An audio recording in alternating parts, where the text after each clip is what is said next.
Welcome, everyone, to Courageous Creative Conquerors. This is Jean Voice Dart. It's my belief that everyone has a gift of creative expression. We were born to express ourselves to stay healthy and happy. Whether you are planting a garden, writing a story, building a cabinet, sewing a scarf, or singing a song, what matters is expressing from the heart. And the creative and expressive arts are a healthy coping strategy that shifts us from trauma to triumph. So join me as we listen and learn key tips and techniques from our special guest and courageous creative conqueror. My special guest today is Carla Brown, laughter and joy expert, world laughter champion, specializing in grief, loss, and trauma, and courageous creative conqueror. Hi, everybody. I'm Jean Voice Dart, and this is Courageous Creative Conquerors. And I have here today my special guest, Carla Brown. Hi, Carla. Hi, Jean. I'm so happy to be here with you. You're in India right now, is that right? I'm here getting Ayurvedic treatments from an accident I had last year. I'm getting some treatments. They're chanting all the time right in front of my door. And over there, you can see the building right next door. That's the place where they make all the herbs for the treatments that they give people. They have a whole, this is an Ayurvedic hospital, but it's family owned and operated since 1945. And I don't know if you can see, this is the facade. It's a fairly large building. There's about 10 rooms upstairs and there's 2 rooms below.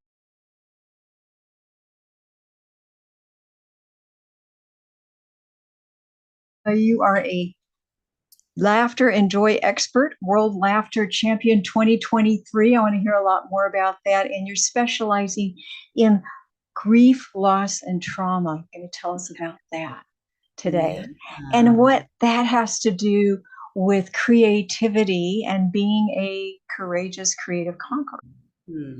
Thank you. Yeah, so this is going to be a lot of fun. And the first thing we're going to talk about is you growing up. And I'd love to hear and see, we're going to look at some photos, you as a child and also young adult, and how the creative arts were important to you, or your ability to creatively express yourself in different ways. So let's take a look at this first photo of Carla. I think it's really revealing here. Tell me about this. Is this joyful expert champion Carla here? Laughter champion. Oh, well, Jean, thank you for choosing this picture. It's one of my favorite pictures because it's of me as a little girl authentically expressing my feelings. And this picture was taken before I learned to filter my emotions and to become a people pleaser and to not have any of my authentic feelings and to just really, this was when I really was still in my body, right? Creatively expressing how I was authentically feeling in my body. So I love this picture. I think I'm about 3 years old there, and it's a really powerful picture because I didn't have. Yeah, look at you expressing. This is my power, right? I'm in my power. You don't like it. You're sad or mad or whatever. Yeah. That's right. Very good. So you were expressive. And there's another expressive picture, right? That is another one. And it's just a handful of photos I have as a child. Somehow someone got these photos of me saying, I don't like it. I don't want to do it. Having those authentic expressions of how I was feeling, because of course we know emotions are energy in motion and they pass through when you let them. But when there isn't space for them, they get held in the body. And so This was before my body started collecting all kinds of experiences that I didn't get to feel. And I love these photos, feeling my power, letting my voice out, speaking up. It's incredible to see myself at this age doing this. I love it too. And it looks like you're the queen of the tree. I am the queen of the tree. Yeah. Yeah, there you go. I love it. Yeah. Okay. Yeah. Happy photos. I'm just going to kind of flip Yeah. through some of these and then we'll stop. We'll stop and chat a little more about your childhood. And, did you have freedom? You said that was before you learned to stop yourself. So what did you have all rainbows and flowers and everything wonderful in your childhood, or were there some traumatic things going on there? There's a happy face now. Is that one of those put That's on right. happy faces? So I did have wonderful experiences growing up as a child. And I also learned that my parents weren't emotionally available. And so you can have a both and, right? You can have the experience of there's some genuinely wonderful things happening, and also feeling like your needs, your emotions, your desires are being neglected, are being ignored. So that started happening when I was about 7 years old, maybe 6, when I noticed that I would get in trouble for expressing my authentic emotions. Because there is a part of me in my wiring that wanted to be a good girl and do the right thing and respect my parents. And I didn't always know. You can see in that photo, I sort of didn't quite know how to I trust. see something going on there. You're kind of going. Because my mom was always saying, smile for the photo, and I didn't always feel like smiling for the photo. And part of my creative expression is authenticity, and it's authenticity in my body. And so these photos, I love that they got taken anyway, because I got to sort of be like, I don't really feel like smiling. I'm not feeling happy. I don't think I even trust these people. What is going on? So I think that children have this creative capacity that is, to the moon. It's infinite. It's wonderful. Yeah. It's so wonderful. Yeah. Well, let's look at that picture again of your mom and you together. Now, tell me, did you have a good relationship with your mom and your dad, or? Well, I didn't really have a relationship with my dad all that much, because once when I was 7, around the age of 7, and my brain started developing more, he didn't really know how to be around me when I was having deeper conversations. He just decided, he took himself out of the game. He decided he wasn't a good dad. And my mom, she deeply loved me, but she was the inspiration for my creativity. In both the positive and negative way, because she took us to all sorts of fun, amazing cultural experiences. But she also gave me an opportunity to creatively find solutions in my life to survive the things I would go through, because she also took off a lot and just left me and my brother alone quite a bit. Oh my goodness. So I got to creatively find ways to take care of myself and my brother and still make it through my childhood. And so, I bless my mom now. I've done all this healing work, and my mom is no longer in the physical, but she gave the opportunity to, because we had lots of family events growing up, and there was lots of love there. But then there were the times in the day in, day out where she just wasn't there. And we know now in this type of psychological format that that's called neglect. But I didn't do that back then. I was just an innocent child with a huge heart, and I was incredibly creative. One of my very favorite things to do as a child was to dance. And my mom would take me to the ballet, and I would do ballet. At home, I would do my own ballet performances. She'd turn on classical music, and I'd jump around the room, and I'd have just the time of my life. And she was very supportive of that. It Yes, was that's wonderful. the When I practice. look into those eyes, Carla, when I look into those eyes, I mean, there's that little hint of a smile there, but I feel some sadness there too. There's a Do lot you of feel it? sadness. Yeah. Yeah. I, I feel that, and you're clinging onto that rope there. Yeah, I Yeah. just want to give a little hug there. Yeah, Thank so you. what you're talking about, I think, is really important. Many of our listeners and people that you and I both work with in grief and trauma, they've gone through these kinds of things of neglect and trauma as a child. And, it's just as we get older, learning to listen to those feelings and let them out in some way. And you do that through your practice with the laughter yoga. Yeah. And I do that with the creative arts. And I do think it's wonderful that your mom did support you with arts and She encourage that. Yeah. completely Look did. at that. Look at having fun, Yes. makeup on your face, and Yes. there were moments where you're dressing up, being silly, having fun. Is that They your brother? That's my brother. So I was the boy and he was the girl. Yeah. And absolutely, we absolutely got creative moments all the time. She really did think outside the box. Uh-huh. So it kept my creativity alive, It did. and Mm-hmm. yeah. Yeah, but you can see in this picture that there's also a forced sense of let's take a picture. She didn't make me get into a new outfit like that. And I Mm-hmm. love this photo because it gets to show the messy side of childhood. It's not perfect. Are those pajamas? Those are pajamas. Yeah. Yeah, and your Yeah. hair isn't perfect. And Yeah, so exactly. that's a great photo of just being Yes, you. Yeah. exactly. Yeah, and Yeah. celebrating that. Now that looks posed there a little Very, very like posed and very yeah. stereotypical, right? The boys in the football, the girls with the baby in the dress. Yeah. That's what you're supposed to be when you grow up, Carla.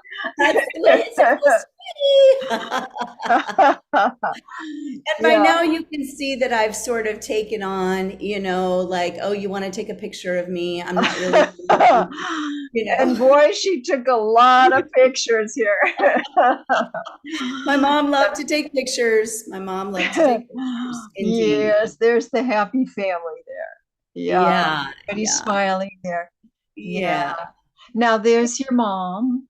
And There's that my was mom. And before she passed on, is this it? is before she passed. It was probably in about 2013. She passed in 2017. And I love this photo of her because the colors on that sweater is absolutely indicative of her personality. Mhm. And by this time in my relationship with her, I had worked through so much of the issues and challenges so that I could just really love her because she also kept my heart alive. The creativity that she brought into our childhood kept my heart open, and the magic and the miracles of life were still awake in me, even though there was trauma of neglect and the other things that went on in my childhood. There was also the joy. So she was a very joyful person, and she never shut down her joy. She also pursued her joy at the expense of her children, but she just did the best she could, right?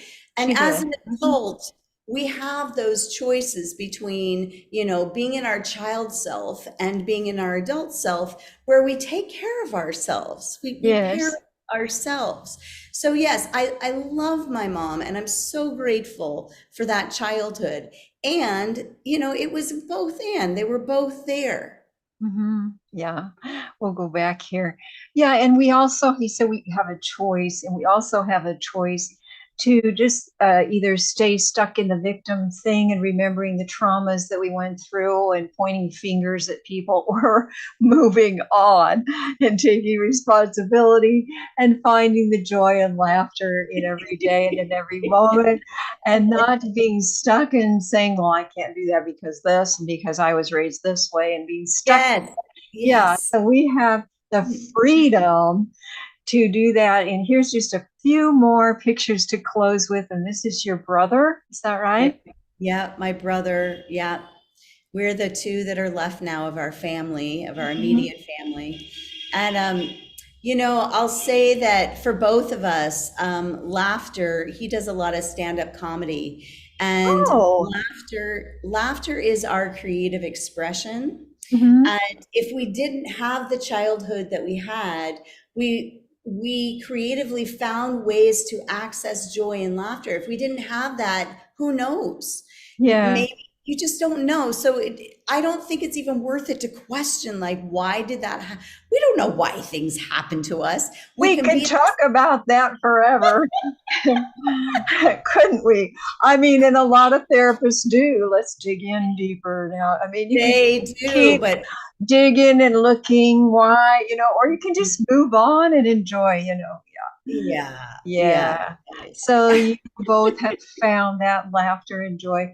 And look at this wonderful picture. This is with my granddaughter, and children are the epitome of laughter and joy. And so, they'll go there immediately. Children are so in the moment, they'll just go straight to what feels good, right? They're going to feel their emotions, but they feel it all the way through. Everything is being going right through. So the power of being around children is that not only are they maybe having a grumpy moment or a tirade or whatever it is, but they're also feeling their joy authentically, and they're giving us permission to do that also. It's just amazing that, even before age 1, they know how to dance and do things that we never taught them, and Yes, moving to music and doing all these things that we didn't teach them. They just spontaneously start doing it. It just shows that is part of us, and exactly. very much, very fun. Now we're going to stop right here. I want to talk to you about creativity. You mentioned it a few times. Can you define that for me? What is creativity? What does that mean to you? Oh, for me, creativity is empowerment. Because when we access, I like to teach my students about the left brain and the right brain. And in that right brain, it is connected to the divine. It is connected to the solution of all solutions. I may not know in my linear left brain that remembers directions and how to do my daily, routine. I may not remember. In fact, I know that I don't have the solutions in that left brain, because that's the thing that's taking us through those regimented things. But the creativity of the right brain and of what is accessed in art, in play, in movement, in sound, in laughter, what is accessed is so much further than the linear left brain that's trying to rationalize Mhm. emotions and feelings. It just makes me laugh the way we do that. But we Yeah. are unlearning overthinking, and we are learning to be in a creative flow in our body, and trust. I went through a health issue in my 20s, and that it was so profound because it showed me that my body is so much wiser than my mind. Tell us Glad. about that with your body, because you went through something miraculous. In my late 20s, I contracted an autoimmune illness, which my belief system around autoimmune is that we gradually get ourselves into so many situations that are inauthentic to who we truly are. Hmm And then our body has to do something about it because it can't keep up the stress levels. It can't keep up where our mind is taking us. And so I got an autoimmune illness that left me paralyzed, physically paralyzed. And it took me physically 18 months to recover. And I loved helping people. hmm But the interesting thing was, not only am I hardwired to help people because I just love it so much, but as a child, I overrode my ability to take care of myself because I was pleasing the people around me in order to survive. Yes. I think And there's a few other people out there that do that too. anyone else? Yeah. Yeah, I think so. Yeah. Yeah, and so the older I got into my 20s, I was taking care of other people without taking care of me because that skill wasn't valued for me growing up. Hmm. And by the time I got into my late 20s, here I am fully paralyzed in my arms and legs, and I could not take care of myself. And at Right. that time, I had very little support in my relationship, my marriage, and also I had just moved to Santa Cruz. I didn't know very many people. So it forced the creativity to come out of I me was that going to say, what a blessing. The and gods threw that at you so you could learn something remarkable. exactly, Yeah. exactly. And what happened was I Uh-huh. attracted the most powerful team of PTs and OTs that were helping me learn how to walk again, helping me learn how to cook, how to feed myself. They were helping me do all the activities of daily living, right? Yeah. They were also very positive and upbeat. And I remember that they would cheer me on when I would take my first steps or when I would do the Yes. milestones, right? The Yeah. way the creativity kicked in, Jean, was that one day I was at PT and they were just like, "Way to go, Carla! Woohoo!" Yeah. And I already knew I wasn't going to get that response at home. And Yes. so I started feeling proud of myself. I just started saying, like, "You're doing a great job, Carla." I'm like I was someone else. Yeah. I'm so proud of you. You took your first steps today. You made cookies in the kitchen today. Yeah. Like you did things you haven't done in a long time. And what started happening, Jean, because I'd already visited the depths of depression. And I will tell you, in case some of you listeners don't know this, the ego eventually gets tired of its story. It Yeah. does. If you sit with it long enough, the minute you accept it fully, it just really gets tired of it. And so when you sit with that and you tend to it and you befriend it, then all of a sudden there's all this space. And that's what happened. And the Mhm. creativity kicked in and I began to feel grateful and excited. Every day was a new opportunity to feel how I was making progress. And it just got better and better and better. And so that's how my creativity at that stage in my life began to empower me to know that I am more than my past and I am more than this affliction that I'm going through. It's Yes. passing through me. Thank you so much for sharing that story. Yeah, thank you. Now we're going to go now and shift and look at what you're doing right now today. So, you are a laughter yoga teacher. Is that Yeah, what we would that is say? correct. And I'm a this is laughter a yoga teacher. picture of a session. And what are they doing? So this is actually in my last laughter leader training. So I'm a teacher. I train other people how to be laughter yoga leaders. And so we're having a hybrid training here. You can see the pictures up above of the 4 people on Zoom, and here's the 5 of us in person. And what we're doing here is we're doing laughter meditation. Okay. So I just want to say a little bit about laughter yoga. So, laughter is this magical thing. We all know how to do it, but do we actually intentionally do it every day?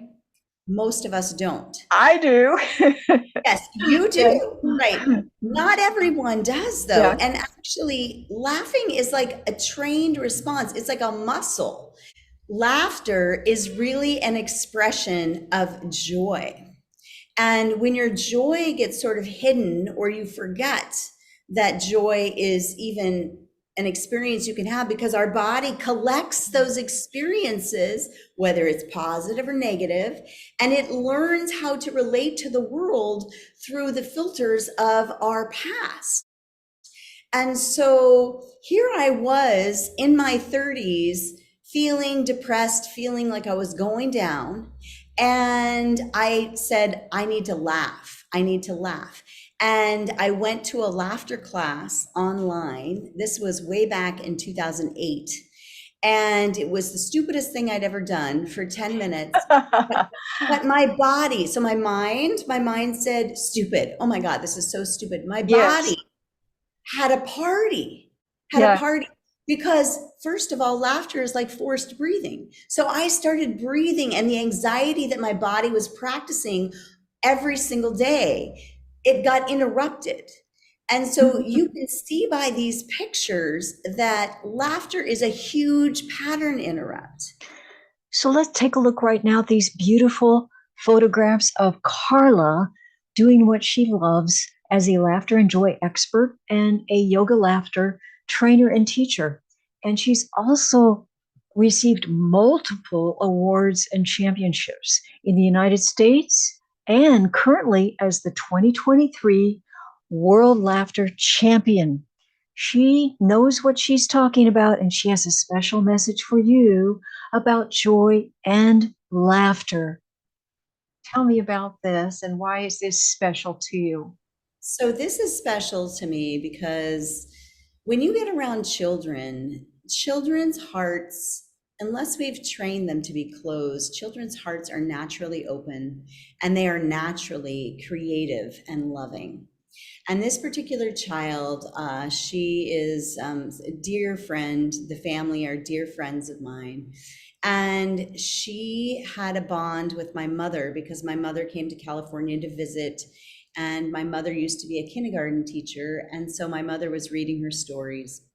And so when my mother in 2017 had her stroke, this young lady and I decided we were going to decorate beautiful cards, and we were going to decorate the inside, we were decorate the outside, and we were going to send them to her where she was in her facility for her birthday so she could feel how much love we had. When someone does something like that and then they share it, Yes, that is the most incredible step. That's like the final step of creativity, to create and not just hide in a cave. That's right. And put all of your creations in tubs and hide them in the closet, but to create and then give it, and it's just beautiful what you did. If you received a card like this, Mm-hmm.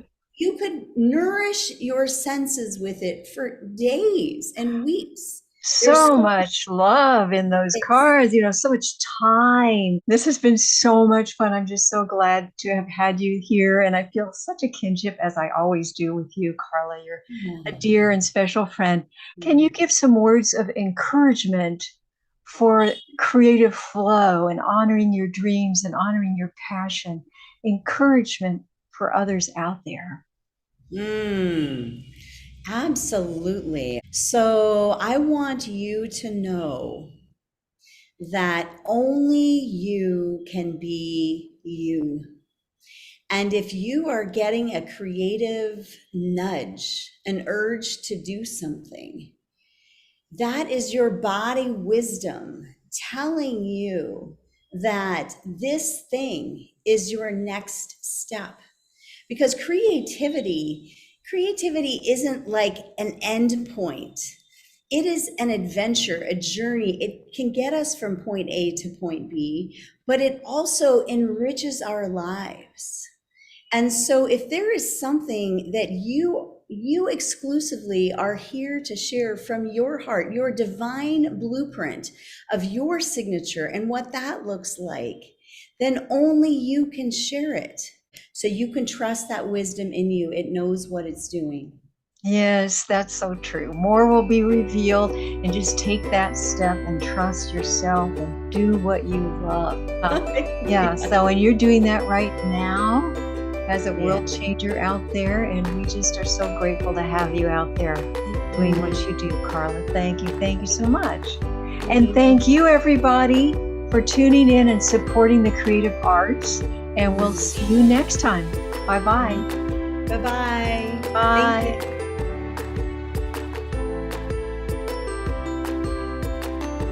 To see more Courageous Creative Conquerors videos, join the weekly creative community calls, or learn more about private sessions, visit jeanvoicedart.com.